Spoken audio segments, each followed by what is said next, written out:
안녕하세요. 2025학년도 연세대 수시 인문논술 총평 시작하도록 할 텐데 이 세트 같은 경우에 만약에 제가 시험장에서 풀었다면 그냥 풀다가 울었을 수도 있을 것 같아요. 그 정도로 여러분들한테 어렵게 다가왔을 세트다 라고 생각을 하고요. 그리고 이 수리 같은 경우에는 완전 하하까지는 아니고 중하 정도까지는 되는 것 같아요. 근데 이 문제가 2-1번이 말도 안 되게 어려워요. 2-2를 먼저 보고 나서 차라리 이렇게 거꾸로 문제를 풀면 오히려 풀리는 구석이 있거든요. 그래서 제가 여러분들한테 드리고 싶은 말은 뭐냐면요. 1-1번 풀고 1-2번 풀고 그 다음에 2-1번 풀었을 때 분명히 여러분들 막혔을 거란 말이에요. 그때 좀 넘어갔으면 좋겠어. 오히려 여러분들이 좀 멈춰놓고 한번 다시 풀어봐도 좋겠다 싶을 지점은 뭐냐면요. 2-2번 풀었잖아요. 풀고 시간 30분 더 줄 테니까 요거 한번 다시 풀어봐요. 2-1번.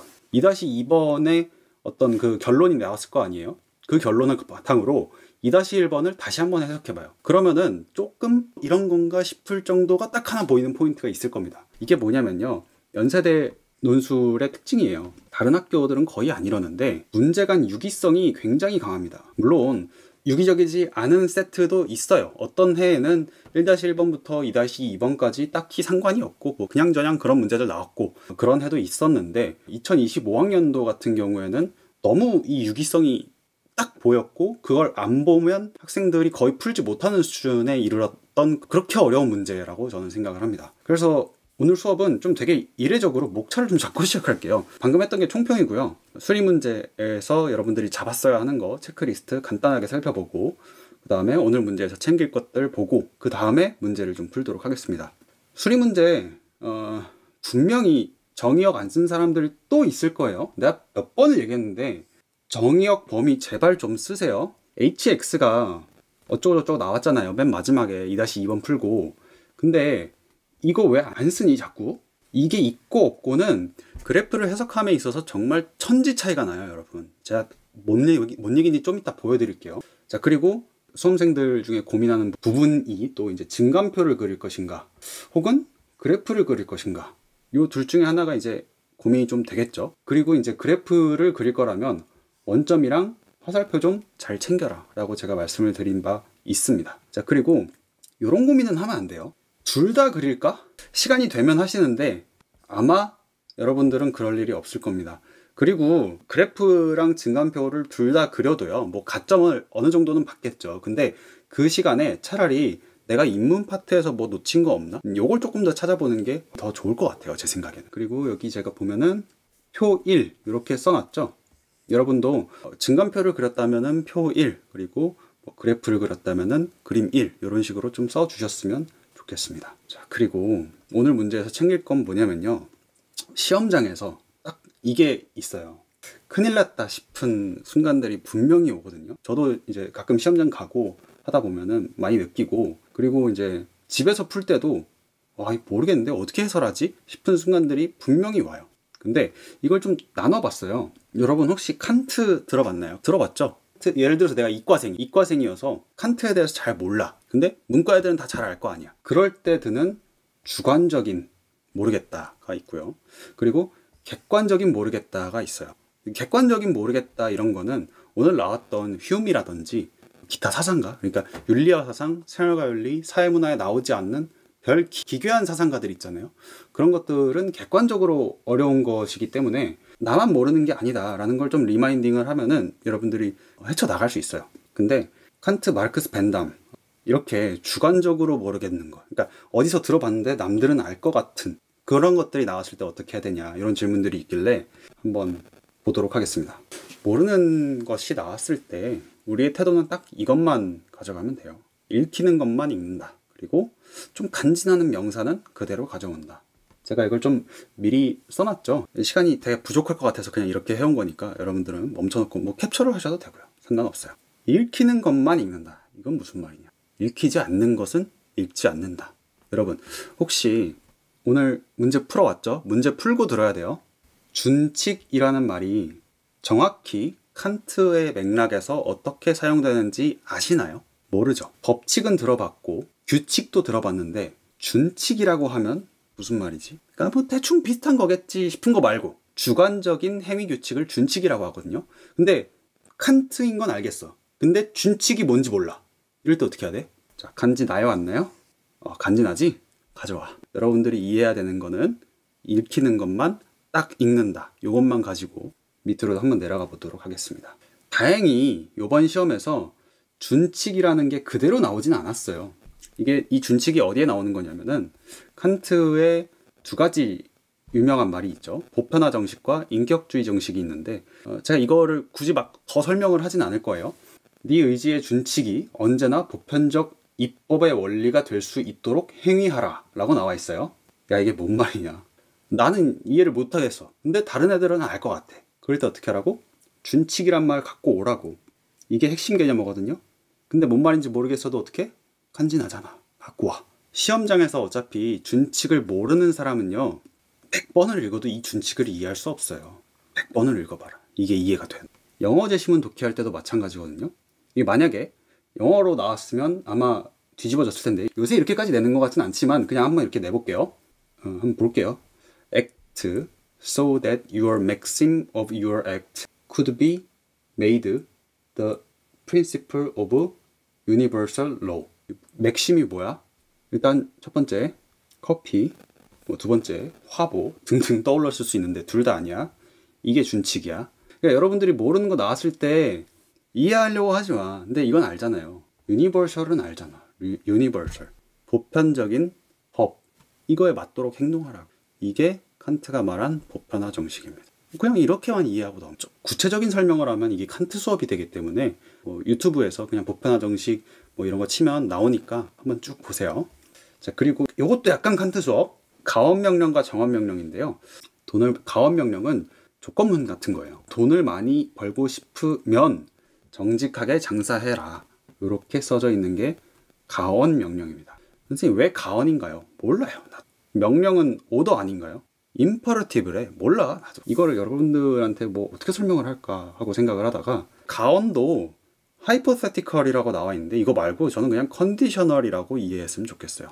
어떤 조건이 붙어 있잖아요. 이게 뭐예요? 목적이에요. 그리고 결과죠. 정직하게 장사하는 그 행위의 목적, 그 행위의 결과, 이렇게 생각하시면 됩니다. 자, 그런데 칸트는 정언명령을 주장했죠. 무조건적인이라고 생각하시면 됩니다.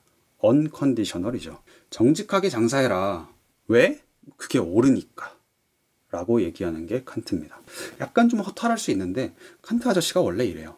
이거를 고등 수준에서 이해하려고 하면은 이 정도 이해밖에는 안 됩니다. 원래. 자, 그래서 이제 문제로 가보면 제시문 가부터 읽을까 나부터 읽을까 생각하지 말고 내가 뭐부터 읽으라고 그랬어요? 발문부터 읽어라. 발문 보겠습니다.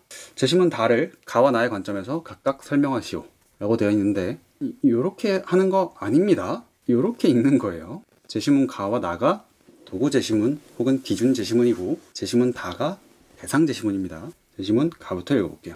우리는 인간복제, 안락사, 사형제도, 테러리즘 등 수많은 도덕적인 문제와 부딪히며 살아가고 있다 라고 시작하고 있는데 저는 여기서 이제 첫 번째 단락을 딱 읽었을 때 별 생각이 안 들었어요. 왜냐면 뭐가 없어?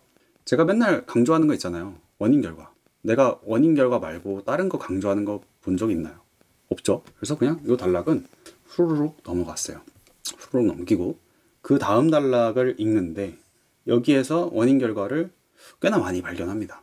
그래서 여러분들이 한번 찾아봤으면 좋겠어요. 지금 스페이스바 눌러놓고 딱 1분만 다시 읽어봐요. 1분만 다시 읽고 원인 결과 비스무리한 게 있는지 한번 찾아보세요. 시작. 자, 됐나요? 볼게요. 인간의 행위를 도덕적으로 선하게 만드는 것은 결과의 좋음이나 유용함이 아니라 그 행위를 낳는 의지의 선함, 즉 선의지에 있다. 선의지가 인간의 행위를 도덕적으로 선하게 만든대요. 선의지가 원인이고 도덕적 선, 이게 결과입니다. 그러니까 되게 러프하죠. 러프한데 이렇게라도 읽으라고요. 여러분 시험장에서 원인 결과 해결책 말고 딴 거 찾을 생각 하지 마. 왜? 얘네가 키워드야 그냥. 물론 좋음이나 유용함이 아니라에서 이게 아니라는 것도 중요한 정보예요. 이것도 중요한 정보인데 그거 말고 더 중요한 게 뭐냐고. 의지의 선함, 즉 선의지가 원인이고 도덕적 행위가 결과라고. 써놔 옆에. 선의지가 원인이고 도덕적 행위가 결과다. 저는 이렇게 수업할 때 형광펜을 치는 편인데 못하겠으면 그냥 아이패드로 따라 하셔도 되고 동그라미 세모 치면서 따라오셔도 됩니다. 자, 이제부터 우리가 두 꼭지를 딱 잡았잖아요. 원인이랑 결과. 그리고 하나 더, 좋음이나 유용함. 이렇게 하면은 꼭지를 딱 잡았어요. 요거 가지고 밑으로 쭉 붙여가면서 읽어볼 거예요. 왜냐하면 선이지만이 무조건적으로 선하기 때문이다. 선이지란 다른 어떤 이유 때문이 아니라 오직 옳다는 이유만으로, 즉 의무이기 때문에 행위하는 의지를 말한다. 뭐 요거랑 같은 말이겠지 대충. 그 다음에 달리 말해서 선이지란 오직 도덕 법칙을 따르려는 의지이다. 뭐 도덕 법칙? 선생님 도덕 법칙에다가 왜 형광펜을 치셨나요? 야 간지나잖아. 농담 아니에요. 진짜예요. 그러니까 여러분들이 도덕 법칙이라는 게 칸트에서 중요하다는 사실을 아마 대부분 알 거예요. 그러니까 논술 공부를 좀 했건 안 했건 칸트를 조금만 들어봤으면 칸트의 도덕 법칙, 칸트의 선이지 뭐 이런 것들이 키워드라는 것쯤은 알 거예요. 근데 만약에 여러분들 중에 이과 출신이 있다, 혹은 윤리 공부 안 해봤다, 그럼 어떻게 할 건데? 간지나는 명사 그냥 갖다가 쓰라니까. 그럼 결과적으로 얘가 키워드잖아. 됐죠? 인간은 자신의 이익이나 즐거움을 추구하려는 욕구, 두려움이나 동정심 등의 감정과 같은 자연적 경향성을 극복하기가 쉽지 않기 때문에 도덕 법칙을 명령으로 강제하지 않으면 위반할 가능성이 있다. 따라서 도덕 법칙은 인간에게 도덕 법칙에 따라 행위하라는 명령으로 다가온다 라고 되어 있는데, 여기에서 빨간색 한번 찾아볼까요? 그러니까 좋음이나 유용함, 요거랑 비슷한 말이 있으면 한번 찾아보세요. 시작. 찾았나요? 여기 있습니다. 감정이죠. 그리고 감정과 같은 똑같은 말, 자연적 경향성에다가 빨간색을 쳐주시면 되겠습니다. 그러나 인간은 이성적 존재이고 여기에서 이성은 파란색이겠죠. 왜? 아까 감정이 반대말이잖아. 계속 붙여서 읽으라 그랬죠. 이성적 존재란 자기 의지의 모든 주관적 규칙을 통해 보편적, 뭔 소리야 이게. 따라서 도덕적 명령을 따르는 것은 외부에서 부과된 법칙에 복종하는 것이 아니라, 외부가 빨간색이라고 하면 이해돼요? 감정, 이 자연적 경향성이 외부에서 부과된 법칙에 복종하는 거예요. 왜요? 왜요, 선생님? 외부 것 때문에. 외부에 있는 어떤 영향 때문에 내가 즐거움을 느끼거나 욕구를 느끼거나 두려움을 느끼거나 동정심을 느껴서 선한 행동을 하는 것은 도덕적인 게 아니라는 말이에요. 이해됐어요? 되게 어렵죠. 그 다음 여기쯤으로 넘어가 볼까요? 의지의 자율이다. 이성적 존재는 도덕적 존재로서 자유로우며 그 자유의 본질은 의지의 자율이다. 선생님 이거 간지 나는데요? 가져오셔도 돼요. 그리고 따옴표도 쳐 있잖아. 한 사람이 선택한 주관적인 행위 규칙을 다른 사람이 보편적으로 받아들일 수 있을 때 이 주관적 규칙이 도덕 법칙이 될 수 있다. 도덕 법칙, 형광펜. 그리고 참고로 아까 말씀드렸던 주관적 규칙, 얘가 준칙입니다. 이것은 자신의 주관적 규칙이 동시에 모든 사람들이 따르는 보편 법칙이 될 수 있는지 아닌지를 이성적으로 검토할 것을 요구한다. 이성은 다 뭐 파란색으로 치면 되는데 너무 많으니까 넘어가도록 하겠습니다. 그 규칙에 따라서 행해야 된다. 도덕은 우리에게 자신만을 이해하는 것을 금지하고 보편적 관점에서 동등하게 고려할 것을 요구한다 라고 되어 있는데, 어려울 것은 딱히 없었던 것 같아요. 원인 결과만 잡으면 돼. 원인 결과만 좀 깔끔하게 잡았으면 좋겠어. 선의지, 의무, 도덕 법칙, 이성, 얘가 원인이고요. 결과가 뭐였어요? 올바른 행동, 선한 행동이었죠. 이거 똑바로 잡혀있는 사람이랑 그렇지 않은 사람이랑은 정말 천지 차이거든요. 그 다음 재심은 나도 한번 볼게요. 원인 결과 다시 한번 잡아봐요. 내가 시간 다시 줄게요. 이 첫 번째 단락에서만 원인 결과가 딱 하나 나와 있어요. 그거 잡아보세요. 시작. 됐나요? 여기 있어요. 어떤 힘이 원인이고요. 돌아오게 한 게 결과예요. 나는 정말로 여기다가 메모를 해놨다니까? 어떤 힘이 돌아오게 한 것일까? 라고 이렇게 질문을 던졌잖아요. 화자가. 이런 사소한 것들 하나하나에서 여러분들 차이가 나는 거예요. 아시겠죠? 동물학자가 된 이후에야 비로소 이해하게 되었지만 이렇게 되어 있는데, 돌아오게 한 것과 같은 말 밑에서 다 찾아보세요. 어디부터? 여기쯤부터 여기까지. 다 찾았나요? 볼까? 내가 찾은 건 여기 있습니다. 손해, 희생, 이타주의 이런 것들이 있고요. 그 다음에 희생 또 있네요. 원인 결과도 찾아볼까? 찾았습니까? 여기 있죠? DNA 계획이 원인이고요. 희생이 결과예요. 어떤 힘, 그게 DNA고요. 결과가 희생이었어요. 그리고 요거는 약간 고차원적인 말로 개념화 해보면 이타적 행동이라고 개념화 해볼 수 있겠죠. 어때요? 이 원인 결과가 딱딱 떨어지잖아. 그리고 재심은 나를 읽었을 때 결정론이라는 키워드도 딱 떨어지잖아. 그리고 결정론의 반대말 뭐예요? 자유의지론이죠. 나는 여기까지 읽고 좀 쉽다고 생각했어. 솔직히 칸트를 처음 딱 읽었을 때 재심은 나에 벤담이 나오거나 뭐 그런 공리주의자들 그런 게 나와가지고 비교가 될 줄 알았는데 재심은 나를 읽어보니까 다시 거꾸로 칸트가 자유의지론자구나 라는 생각을 하게 됐습니다. 결정론과 자유의지론 되게 많이 나왔던 주제들이잖아요. 그래서 되게 쉽다고 생각했어. 근데 재심문 독해를 하다 보니까 이상한 게 하나 나와요. 원인 결과 원인 결과 원인 결과 원인 결과 DNA 희생 DNA 희생 DNA 희생 이러고 끝나는 줄 알았는데 여기도 원인 결과가 나오는데 새로운 게 하나 더 나오네. 다시 찾아보세요. 시작. 됐나요? 이거예요. 그러면이라고 대놓고 써있잖아. 왜 못 찾았어 이거?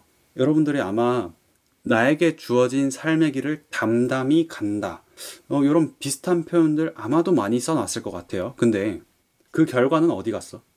아마 많이 못 썼을걸. 의미 있는 존재가 된다. 이거 썼어요? 아마 못 썼을 것 같아. 내게 주어진 것보다 더 많은 무엇을 해보겠다고 욕심을 부리며 아등바등 살 필요 없다. 내가 할 수 있고 해야 하는 일들은 어떻게 보면 내 유전자가 나에게 허락한 범주 내에서의 일들이다. 그러니까 이 화자는 어느 정도는 정해져 있는데 그 안에서 내가 최선을 다하겠다. 이런 태도를 보이고 있어요. 그래서 완전히 결정론이냐? 아니다. 그래서 키워드를 이렇게 잡았습니다. 주어진 삶의 길을 담담히 나아가기로 하면 내가 뭐가 된다?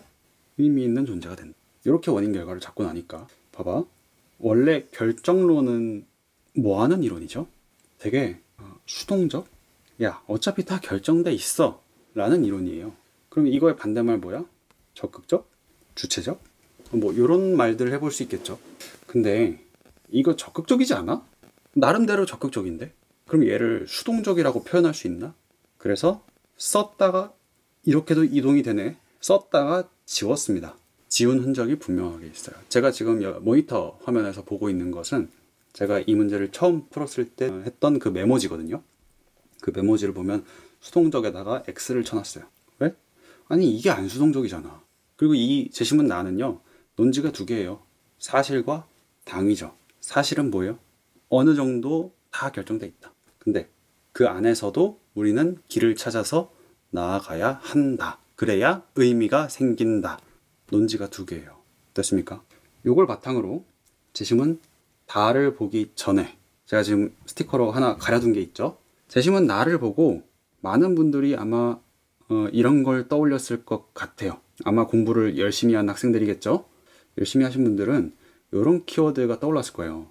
온건한 결정론 혹은 공부 더 열심히 한 학생들은 이기적 유전자를 떠올린 학생도 있을 거고 사회생물학을 떠올린 학생도 있을 거고 뭐 다른 키워드들을 더 떠올린 학생들도 있겠죠. 근데 아마 대부분의 여러분들은 재심은 나가 누구의 글인지 아마 몰랐을 거예요. 최재천 교수님의 글인데 설령 안다고 하더라도 너무너무 확실한 게 아니면 쓰지 마세요. 여러분 재심은 가가 칸트인 거 누가 몰라요. 모를 수가 없어. 근데 재심은 나는 사회생물학 맞아? 좀 애매하다니까? 그럴 땐 어떻게 해요? 애매하겠어. 그리고 다시 문제지로 되도록 가봅시다. 재심은 다는요. 여러분들이 이해하기 굉장히 어려워요. 근데 제가 그냥 영어 재심은 어떻게 독해하는지 그것만 좀 보여드릴게요. 여러분 이그제민 알아요? 저는 몰라요. 그러니까 졸업한 지 너무 오래됐고요. 근데 야 눈치가 좀 있었으면 좋겠어. Come on, let's examine our conscience. Let's listen to our heart 라고 돼 있죠. 같은 말 아니겠니? 우리의 심장의 소리를 들어보자 뭐 이런 말이겠지. 넘겨. 모르는 거 있으면 넘겨. 근데 항상 얘기하잖아요. 특히나 영어 제시문에서 모르는 말이 나왔으면 그냥 넘기세요. 그리고 여기 하나 더 볼까? Selected to die. die는 죽는 거지. meaningfully 알죠?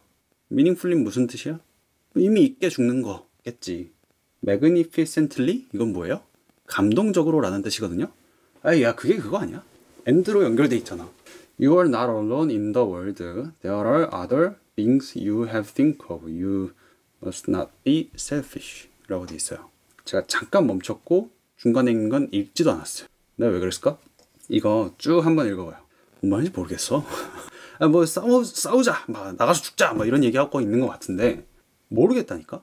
근데 여러분들은 여기서 멈췄어야 돼. 왜? You must not be selfish. 원인 결과를 똑바로 잡아놓은 학생들, 어디서? 제시문 가와 나를 읽으면서 원인 결과를 똑바로 잡아놓은 학생들은 이타적 행동 내지는 올바른 행동 혹은 도덕적 행동이라는 키워드가 잡혔을 것이고, 그게 이 혁명이라는 거구나를 요쯤에서 알게 됐을 겁니다. 왜? 셀피쉬의 반대말이 뭐예요? 이게 이타적이잖아. 얘가 이기적인 거고. 됐죠? 그 다음 Citizens, do you picture the future to yourselves? picture는 imagine 뭐 이런 뜻일 텐데 모르겠어. 넘기자. 시민들이요. Where are we headed for? 우리들은 어디로 향하고 있는가? We are headed for the union of people. 민중의 연합으로 향하고 있고. 그러니까 나 이런 거 해석 안 했으면 좋겠어. 왜? 제시문 가랑 나에 나와 있는 그런 키워드들이 없잖아. 그리고 여기도 봐봐요. 시민들이요. 무슨 일이 일어나든 간에 혁명! 뭐 이 정도? 이 정도를 읽었으면 좋겠어요. 그리고 간지나는 키워드들 뭐 있니? 하나, 둘, 세 개 있네. 자유, 평등, 박애. 간지나잖아. 갖고 와. 자, 이게 실전적인 해석이고요. 요거는 그냥 해설이에요. 굉장히 사후적인 해설이에요. 시민들이요. Whatever happens today, 오늘 무슨 일이 일어나더라도 through our defeat, every bit as much as through our victory. 이기든 지든 간에 we will bring about a revolution 이라고 돼 있죠. 근데 잠깐 멈췄어 지금. 여기부터 여기까지 무슨 말인 것 같아요? 그러니까 자, 여기부터 여기까지 한마디로 말해봐. 한마디로. 영어로. 내가 아까 얘기했어. unconditional이죠. 오늘 우리는 무조건 혁명을 할 거야. 왜? 이 앞에 있는 게 무조건이잖아요, 다. 이기든 지든 중간은 없잖아요. 우리는 무조건 혁명을 할 것이야. 비슷한 게 밑에도 하나 더 나와요. But whether the civil army comes to help us or not. 다 뭐예요? unconditional이에요. 우리는 무조건 이거 할 거야. 뭐? 혁명할 거야. 칸트 입장에서 되게 예뻐 보이지 않나요? 이 포인트를 여러분들이 찾아주셨다면 미친 겁니다. 저도 못 찾았어요. 그러니까 수업 준비하다가 찾았고요. 솔직히 여기까지 하고 제가 들었던 생각은 리버티, 에쿼티, 프레터니티 이거 찾아야겠다. 이거밖에 없었어요. 그리고 do not be selfish. 왜? 이거는 제시문 가나에서 계속 반복됐던 키워드들이잖아요. 이타적 행위. 근데 반대말 나왔잖아. 이기적. 그러면 이 제시문 가나다의 전체적인 취지는 뭐겠어요? 대주제가 이타적 행위겠죠.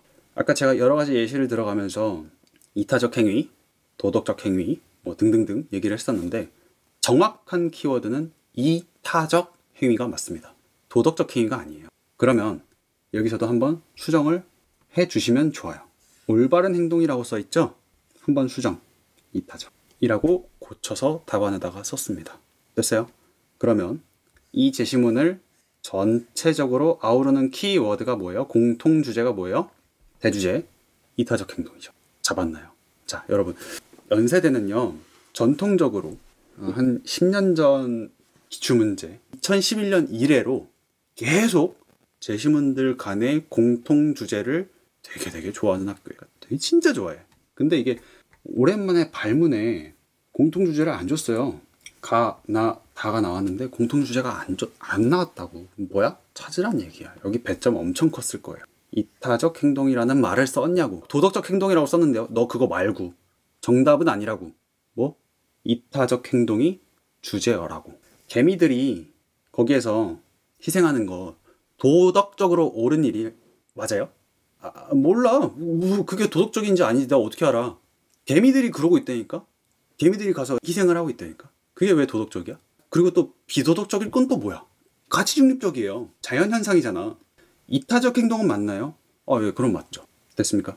그래서 공통주제는 도덕적 행동이 아니라 이타적 행동이었구나 라고 추정을 해주셔야 돼요. 다시 가볼게요. 친구들이요.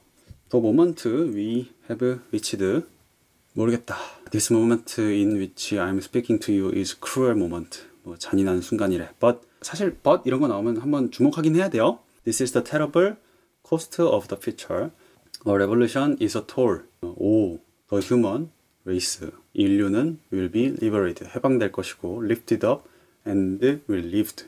해방될 것이고 and 해방될 것이다 라고 읽어요. 좀 lifted up 인류의 권익이 올라갈 것이고 이딴 식으로 읽지 말라고. liberated 하나 읽혔으면 슬슬 넘어가. We swear to it on this barricade. 여기에서 우리는 will the cry of love. 뭔 소리야? 사랑의 울음? go up from if not 안 하면 그만하면 안 될까? 그러니까 뭐 이 정도 sacrifice 정도 잡고 끝냈으면 좋겠어요. 그러니까 이 뒤에 있는 걸 쓱 다 읽고 나온 이건 새벽이거든요. 근데 이런 문학적인 영어 작품을 내가 어떻게 읽어요? 못 읽죠? 여러분들이 읽어냈어야 되는 건 뭐라고? sacrifice, liberty, equity, fraternity, 그리고 selfish. 이것만 딱 가져왔으면 돼. 그리고 진짜 잘하는 학생은 이것까지 여기 unconditionally까지 잡을 수 있으면 참 좋았겠다. 자, 근데 여기에 뭐가 없어요 지금? 조건이 없어요. 조건이 없다고. 결과만 있어. 무슨? 프랑스 혁명이라는 결과만 있어요. 선생님 이거 프랑스인지는 어떻게 알아요? 그냥 느낌으로 알아. 느낌으로 아는데 Do you hear the people sing? 뭐 이런 노래 있잖아요. 분노한 민중의 노래. 그것 때문에 대충 아는데 그래 뭐 혁명이라고 쳐. 그냥 혁명이라고 썼던지. 근데 아마 눈치껏 다들 프랑스 혁명이라고 쓰지 않았을까? 아무튼 이런 현상이 있어요. 이런 현상이 있는데 그게 왜 일어났을까를 알고 싶어 하는 게 그게 뭐라고? 그게 사회과학의 본질이라고. 어떤 현상이 있어. 그 현상이 왜 일어났는지 그리고 그 현상으로서 발생할 수 있는 다른 결과는 없는지 이런 거 찾아내는 게 사회과학이라고. 지금 가 입장에서 볼까? 이 사람들은 이 혁명이라는 이 이타적인 행동 혹은 도덕적인 행동, 가 입장에서는 그렇게 얘기해도 되죠. 이 도덕적인 행동을 왜 하는 거예요? 그게 선의지에 부합하기 때문입니다. 그것이 그들의 의무이기 때문입니다. 그것이 그들의 이성적 판단이기 때문입니다. 그것이 그들의 도덕 법칙에 부합하는 행동이기 때문입니다. 라고 써주시면 제시문 가는 무리가 없어요. 근데 나가 문제야. 일단 첫째, 이거 못 잡았어. 이거 못 잡으면 어떡해? 이거 못 잡으면 이렇게 되거든요. 그러면 제시문 나의 입장에서 제시문 다를 설명하면요. 프랑스 혁명은 그냥 다 정해진 거야. 이렇게 읽혀요. 나쁘지 않다고 생각합니다. 왜냐면 자, 봐봐. 요거를 아마 여러분들이 못 잡지는 않았을 거예요. 그러니까 잡았는데 이걸 어떡하지 하다가 집어넣지 못했을 거예요. 그리고 제가 이거 합격자 답안을 제 합격생들 중에서 3개를 다 받아봤거든요. 이거 올바르게 잡아낸 사람이 한 명밖에 없어요. 그러니까 3명 중에 한 명이라는 것은 뭐냐면은 나머지 2명은 이걸 여기다가 대응시키지 못하고도 붙었다는 거예요. 자, 여기서 선생님의 해석을 보여드릴게요. 선생님은 어떻게 해석했냐면 일단 둘 다 집어넣어야 될 거 아니야. 그죠? 이런 원인 결과가 있고 이런 원인 결과가 있어요. 여기다 집어넣어 볼게. 인간이라고 한다는 것은 어느 정도의 저항하려는 정신을 가지고 있는 게 아니에요. 여기서 시작하는 거죠. 어느 정도의 다시 문제지로 가고 이 말 들어와요? 이거 썼으면 여러분 진짜 잘한 거예요. 인간은요 요 2가지를 생각해보면 어떤 존재예요? 범주 내에서 자유로운 존재예요. 됐어요. 자유가 있는데 범주가 있다고. 그럼 이거 뭐예요? 범주 내에서 자신들이 선택한 거예요. 됐어요? 자, 봐봐. 여러분 이렇게 생각하면 빠를 거예요. 일제치하로 돌아가 본다고 생각해 볼게요. 1930년도 정도로 돌아가 본다고 칩시다. 3.1운동은 왜 일어났죠? 일본이 하도 지랄을 해대니까 우리가 들고 일어난 거 아닐까? 근데 그 전에는요? 그 전에는 일본이 우리한테 나쁜 짓 안 했나요? 다 했잖아. 근데 왜 그제서야 일어난 거예요? 임계점이라는 게 있죠? 참다가 이렇게 가면 이걸 넘는 순간 터지는 거예요. 그럼 뭐예요? 프랑스 혁명도 분명 그랬을 거예요. 참았을 거야 처음엔. 위에서 아무리 눌러대도 참았을 거야. 어디까지? 임계점까지. 그리고 이 임계점 누가 정해준 거야? DNA가. 이렇게 해석하실 수 있습니다. 그리고 임계점을 넘었다고 하더라도 우리 한국인들끼리 그런 농담 자주 하죠. 너 일제시대로 돌아가면 독립운동 할 거야? 할 거예요? 저는 모르겠어요. 가봐야 알 것 같아. 근데 3.1운동 같은 거 있으면 나도 나갔을 것 같아. 이거 아닐까요? 어느 임계점에 도달하면 저항정신이 발동하도록 인간의 DNA가 설계되어 있는 거예요. 근데 저항정신이 발동은 했는데 내가 죽을까봐 혹은 우리 부모님, 내 사랑하는 자식들 우리 아내가 죽을까봐 겁이 나서 못할 수도 있겠죠. 그리고 나는 뭐 가족도 뭐 또 잃을 것도 없어.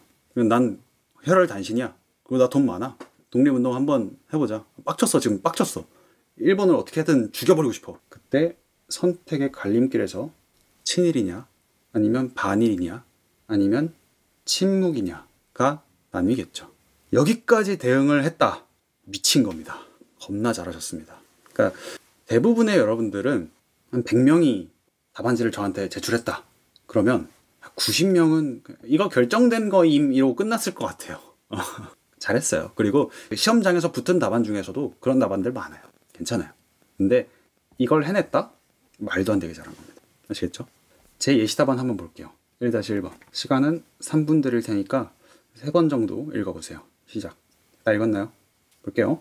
이 대상제시문 요약을 해도 되고 안 해도 되는데 저는 녹여서 쓸 수 있을 것 같아서 굳이 요약은 안 했습니다. 과의 관점에서 볼 때 다의 이타적 행위. 이타적이라고 써놨죠? 근데 굳이 이렇게 쓴 거예요. 원래 이거 도덕적 행위였어요. 바꾼 거야. 바꾼 거라고. 언제?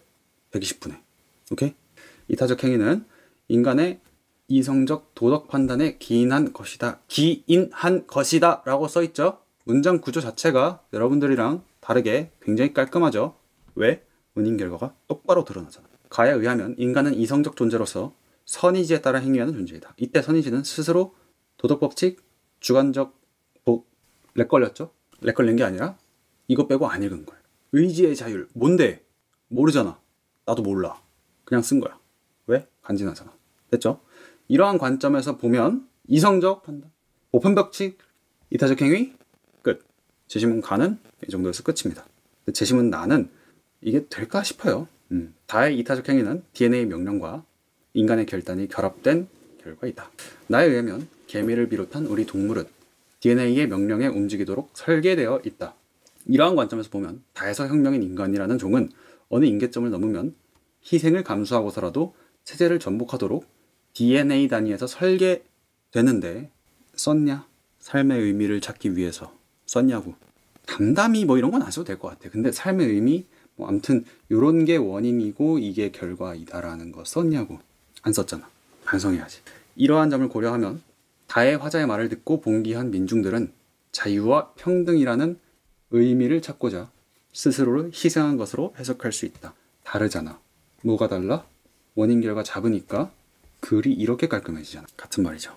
됐어요? 자, 1-2번 보겠습니다. 아래 지문 A를 읽고 가의 관점과 비교 설명하시오. 혹시 여러분들 중에 이게 휴미인 걸 알았으면 어떻게 할 거예요?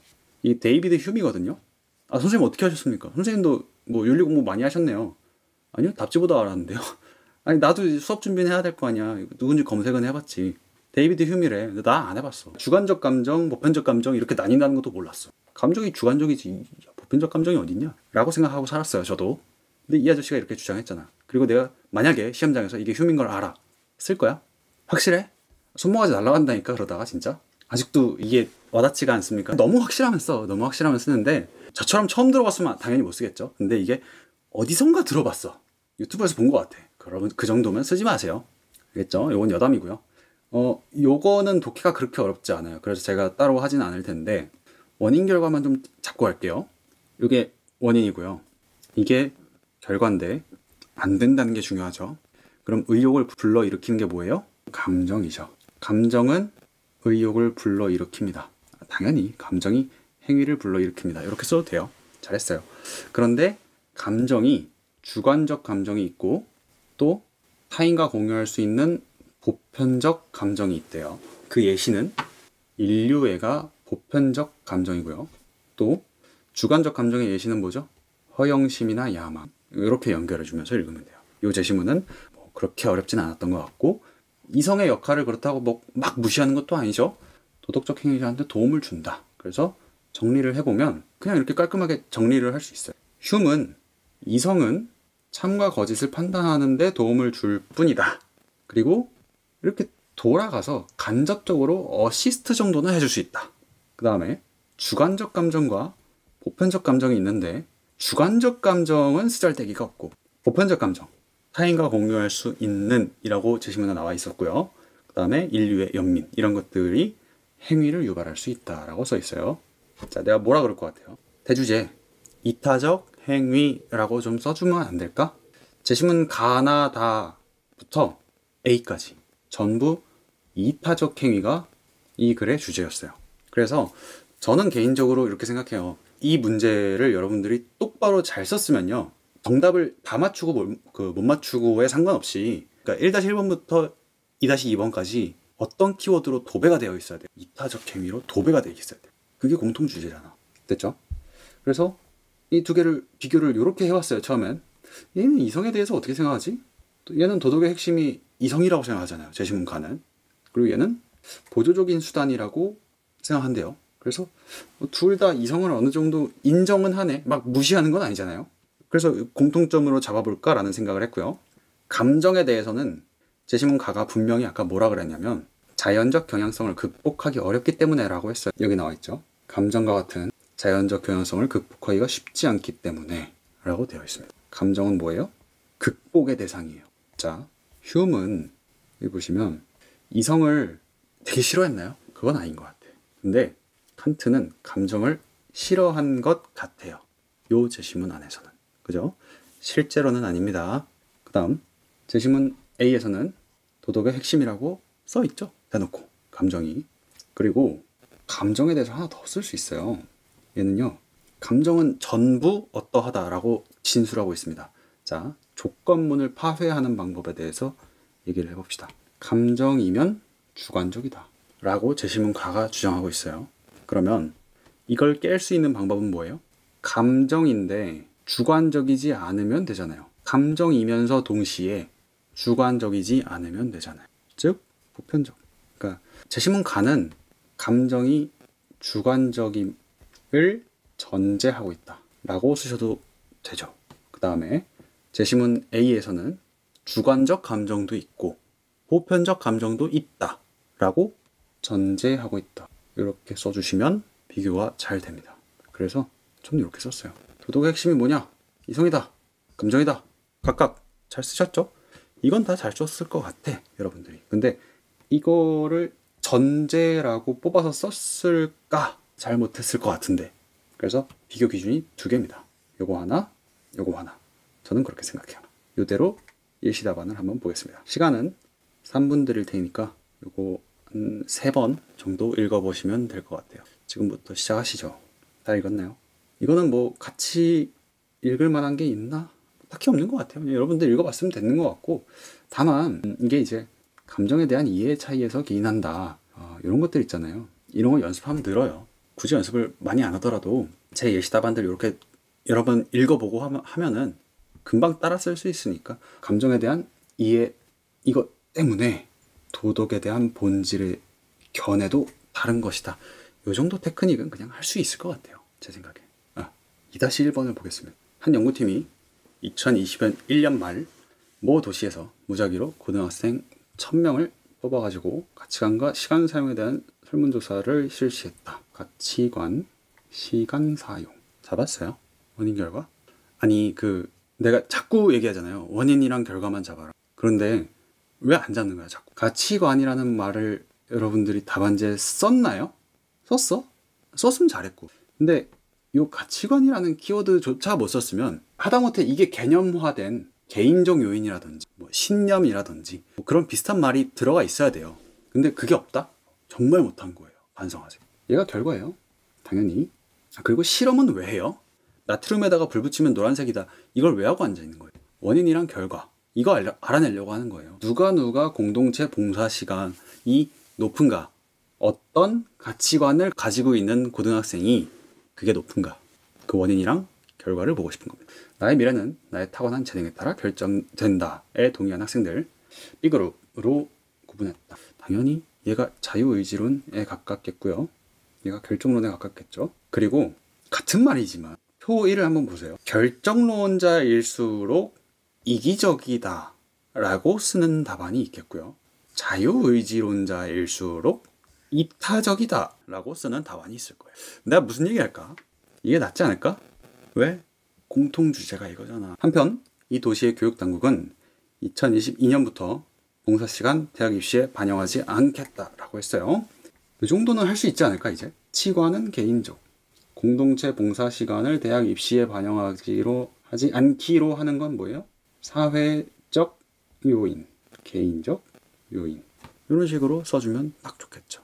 그 다음에 다시 조사했다. 방침 변경 후 공동체 봉사 시간 상위 50% 그룹 학생들과 하위 50% 그룹의 조사 결과는 표 2와 같다. A그룹과 B그룹의 생활의 즐거움 정도 조사 결과 그리고 A1, A2 방침 변경 전후 비교했다.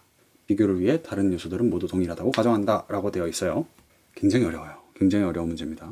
표를 가려보라고 했죠? 자, 가려봤어. 어때? 물론 이것도 해야 되는 거예요. 그건 아까 했잖아. 했다고 치고. 자, 어때요? A1 그룹과 A2 그룹은 차이가 없네요. 박수. 찾았어요. 뭘 찾아? 여기 있잖아. 똑같다니까? 그러니까 완전히 똑같은 애들을 똑같다고 설정된 애들을 가지고 비교했어요. 자, 이렇게 가볼까? A1 그룹과 A2 그룹은 둘 다 자기 의지가 어떤 학생들이에요? 개인적 요인에서 그 가치관이 같은 학생들이에요. 사회적 요인도 똑같아요. 뭐 예를 들면 둘 다 고3이고 봉사시간 반영 않기로 결정했어요. 개인적 요인, 사회적 요인, 기타 등등 다 동일하다고. 근데 변화량이 왜 다르냐고 찾았어요. 일단 첫째로 마이너스라는 점은 잡았을 거예요. 천천히 정리하자. 가치관이 자유의지론일수록 자유의지론에 가까울수록 봉사시간이 늘어났다. 요 결론 하나 잡아줄 수 있겠고, 두 번째 사회적 요인 잡아줄 수 있겠죠. 정책이죠. 얘는 대학 입시에 반영하지 않기로 하면 봉사시간이 줄어든다 라고 되어 있어요. 그 다음 줄어든다고, 둘 다 줄었다고. 근데 왜 다르냐고, 변량이 왜 다르냐고. 나 이것 때문에 일주일 고민했다고. 모르겠어요. 자, 넘어갈게요. 모르는 건 아니에요. 그러니까 답은 알아왔어요. 걱정하지 마. 좀 이따 얘기해줄게. 가려보자 또. 이렇게 가릴까? A랑 B랑 비교하니까 어때요? A그룹, 즉 자유의지론을 믿는 학생들, 칸트가 좋아할 애들, 얘들 입장에서는 딱히 즐거움을 느끼지 않는데 봉사를 많이 하네. 얘들은 그럼 봉사를 왜 하는 거지? 그게 옳으니까. 남을 돕는 게 옳은 행위니까. 됐어요? 물론 재심가 입장에서 그렇다는 얘기예요. 또 가려보자. 이렇게까지 한번 가려보자. 변경전이 똑같네. 생활의 즐거움 정도가 똑같아. 잘했어. 자, 이제 옮겨보자. 이렇게 옮겨볼게요. 변경 후에 어때요? A2에서 생활의 즐거움 정도가 올랐어요. 됐어요? 야, 봉사를 안 했더니 진짜 즐겁더라. 찾았어요, 이거? 아마 나 이거 못 찾았을 것 같아. 너무 어려워요. 이거 통합적으로 해석하면 어떻게 되냐면요. 예시답안부터 보여드릴게요. 이렇게 나와요. 이렇게 나오는데 아마 님들은 못할 거야. 자, 요거 시간을 7분 드릴게요. 7분 드릴 테니까 3번 읽어보되 하나하나씩 이거 맞는 말인지 체크해 보면서 선생님 걸 채점하듯이 한번 읽어보세요. 시작. 자, 됐나요? 같이 봅시다.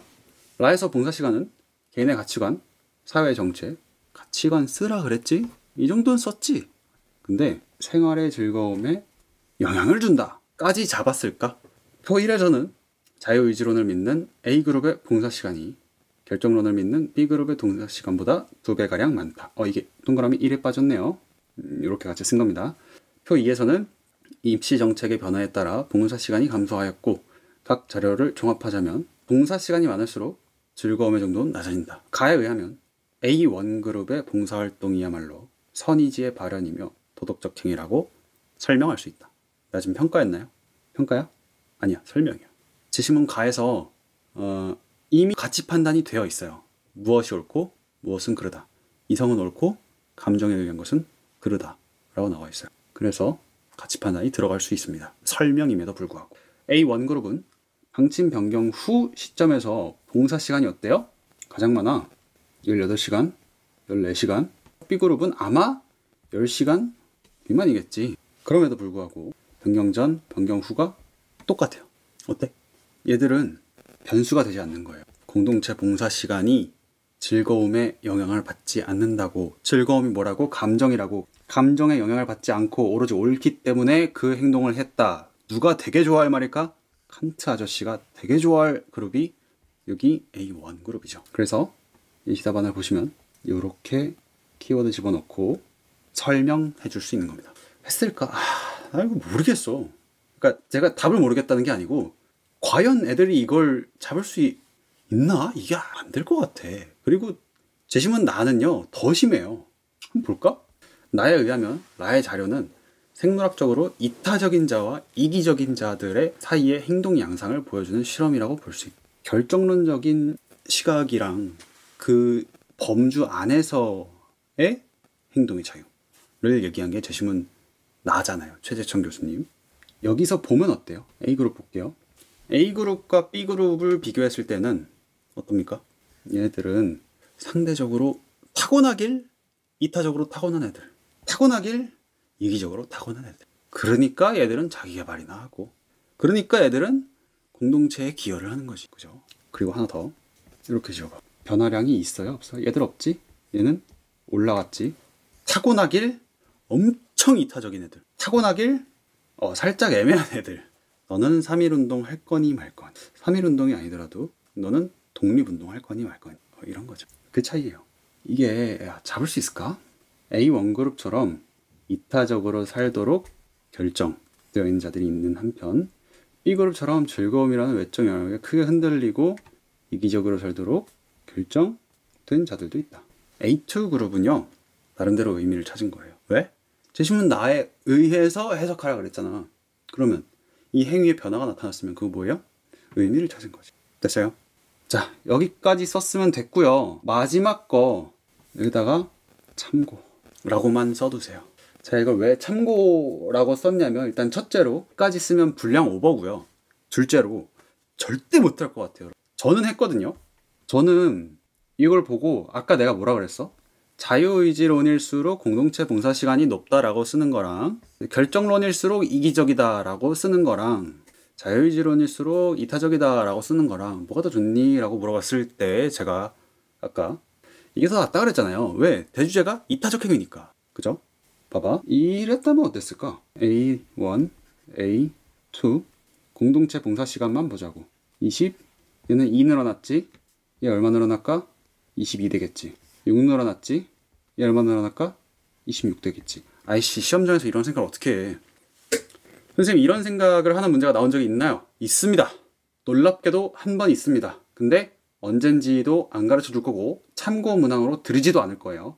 이런 짓 하지 마세요, 시험장에서. 그러니까 신기하게 생각하면 신기한 대학 간다니까. 하지 마세요. 내가 시키는 것만 똑바로 하고 이거는 그냥 참고용이다. 여기까지 해서 2-1번까지 스트레이트로 쭉 봤고요. 2-2번을 볼 텐데, 이 문제는 사실 이렇게 어렵진 않은데 학생들이 잘 못 찾는 포인트는 여기더라고요. 그러니까 이거 줄글로 써 있잖아. 이타적 기질을 타고난 사람 중 최대 75%까지 공동체 활동에 참여한대요. 그러면 경우의 수를 이렇게 나눠야죠. 첫째, 이타적 기질을 타고났다, 안 타고났다. 타고났으면 걔가 60%라고 했잖아. 그러면 나머지는 뭐겠어? 40%겠지. 그 다음, 항상 참여하는 애들이 있대요. 항상 공동체 활동에 참여하고 적절한 정책이 시행되면 최대 75%까지 한대요. 최대 75? 그럼 이거랑 이거 뭔가 합쳐서 75가 나와야 되는데, 그러면 하나가 0.15라는 소리인데 얘들은 뭐예요? 정책을 시행할 때만 참여하는 애들이죠. 그렇다는 얘기는 하나가 더 있다는 얘기죠. 정책 이거 나발이고 난 안 갈래, 절대 안 가는 애들이 있다는 얘기. 그럼 여기 나머지는 몇이야? 1에서 0.75 빼봐. 0.25죠. 끝났어, 이 문제. 이렇게 정리해서 푸시면요, 0.6, 0.15, 0.25랑 0.6을 각각 곱해요. 그러면 전체의 0.36, 전체의 0.09, 전체의 0.15 라는 요 비율이 나오죠. 이거 다 합치면 몇 나와야 돼? 0.36 더하기 0.9 더하기 0.15? 하나, 둘, 셋. 0.6 나와야지. 이해 안 돼? 1 나오는 거 아니에요. 1 나오는 건 얘네 3개 합쳐서 1 나오는 거지. 자, 모르겠으면 다시 한번 생각해 보시고. 자, 같은 방식으로 구하면 여기 이렇게 구할 수 있습니다. 여기도 되니? 이렇게 구할 수 있어요. 아무튼 이러면 이제 최대랑 최소를 구하는 거는 그리 어렵지 않기 때문에 넘기도록 하겠습니다. 근데 물론 여기서 끝은 아니죠. 이걸 가지고 정부의 순편익을 뭐뭐라고 하자, 이렇게 해야 돼요. 그 다음에 정의역 범위 꼭 좀 써주시고, 이건 함수 자체가 어렵게 나오지도 않았죠. hx를 fx-gx로 두고 그 다음에 이렇게 미분해가지고 하면은 도함수가 이렇게 나오긴 하겠죠. 이렇게 마이너스 2, 0, 2로 그리시던지, 시간이 조금 남았으면 표를 그리시던지. 그러나 내 생각에 이 문제에서 2-1번을 정상적으로 거쳐온 아이가 증감표를 그리기란 쉽지 않다. 이거나 똑바로 그리자. 내가 봤을 땐 잡기 힘들어요. 그래프도 제대로 못 그린 학생들 작년에 꽤 있었어요. 그 왜 그러냐면 그 학생들이 못하는 게 아니라 이 문제 자체는 쉽거든요. 이건 쉬운데 문제는 2-1이 너무 어려웠어요. 거기서 시간 잡힌 거야, 내가 봤을 때. 아무튼 정의역의 범위는 여기가 전부예요. 그러니까 어떤 결론이 도출돼요? 정부는 항상 최대한의 노력을 해야 편익이 최대가 된다 라는 결론을 도출할 수 있고, 이건 재심은 나의 논지와 완전히 일치하죠. 그래서 뭐 문제 자체는 그렇게 어렵지 않았던 것 같아요. 주어진 뭐 이걸 분류하면 아래와 같이 표로 나타낼 수 있고, 뭐 최소값 P는 이거고 최소값 Q는 이거고, 그래서 이러하다 그래요. 정의역 범위 좀 잘 써주시고, 그리고 hx는 이렇게 간다. 0, 마이너스 2, 플러스 2. 근데 정말 부끄러운 실수 하나 말씀드릴게요. 내가 수업 시작하기 직전에 고친 게 있어. 아까 이거 이렇게 써놨다? 나만 그럴 것 같지? 혹시 너 60이라고 썼니? 반성하자, 진짜. 저도 반성해야죠. 내가 이 문제를 진짜 며칠 고민했는데 정의역의 범위가 0부터 1까지잖아요. 근데 나는 그래프를 대충 이렇게 그려놓고 이거 60이라고 찾았다고. 아니라고. 51이라고. 알겠죠? 아무튼 정의역의 범위를 잘 써놓고도 이런 실수를 하니 반드시 여러분들은 정의역 범위를 좀 잘 써주셨으면 좋겠다. 자, 오늘 강의는 여기까지 하도록 하겠습니다. 고생하셨습니다.